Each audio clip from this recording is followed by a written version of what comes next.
I was just diving into the topic and I said, I want to be the expert on this now and this is my area and I'm going to fully explore it.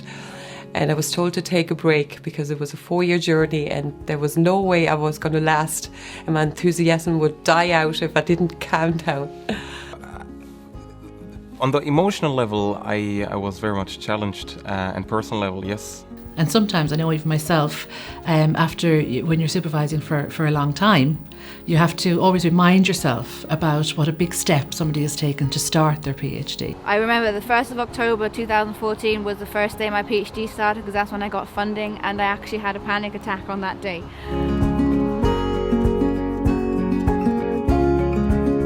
The emphasis on the postgraduate orientation was really that it was a personal journey and that you have to set your own milestones and be very self-focused on your progress and your work. I know it can be very anxiety-provoking and everybody wants to get their idea and get started, but in fact, over the first semester, it should really be about getting to know the university and the PhD expectations, induction, getting to know the supervisor and starting to work out a way of working that works for both of you. I was kind of intimidated, I would say, at the beginning.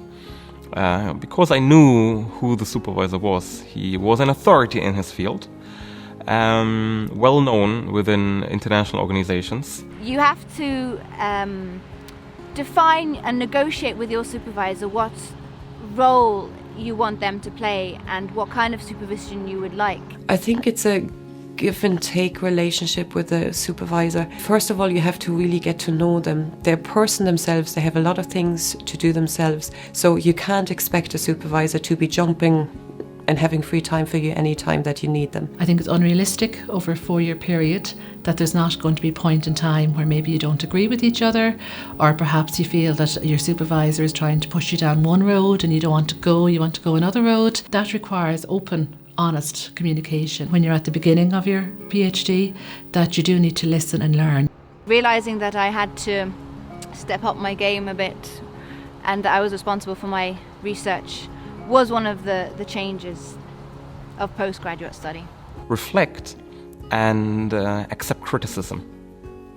Accept criticism from yourself, from your supervisor, and don't take it too personally, because a supervisor wants you to improve.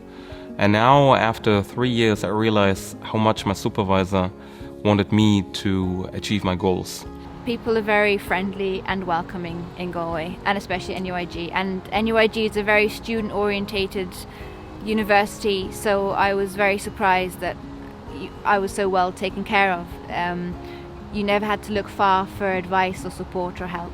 You can't always talk about your PhD. You need a break from the PhD life as well. So it's good to have friends that don't have anything to do with university. I would say to the Thamil of 2013, do elaborate dinners, do a lot of sports, read books that are not related to your thesis, and socialize much more, and also keep the weekends really off, and take the PhD as a job from 9 to 5 probably, and then turn off the mobile and the laptop and don't respond to any emails anymore.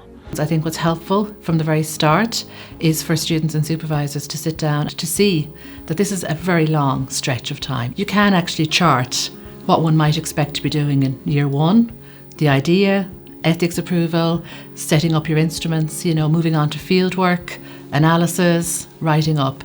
And I think it's helpful for first years to be able to see the long journey they have ahead of them and lots of time they have to settle in and figure out their idea. I think that helps.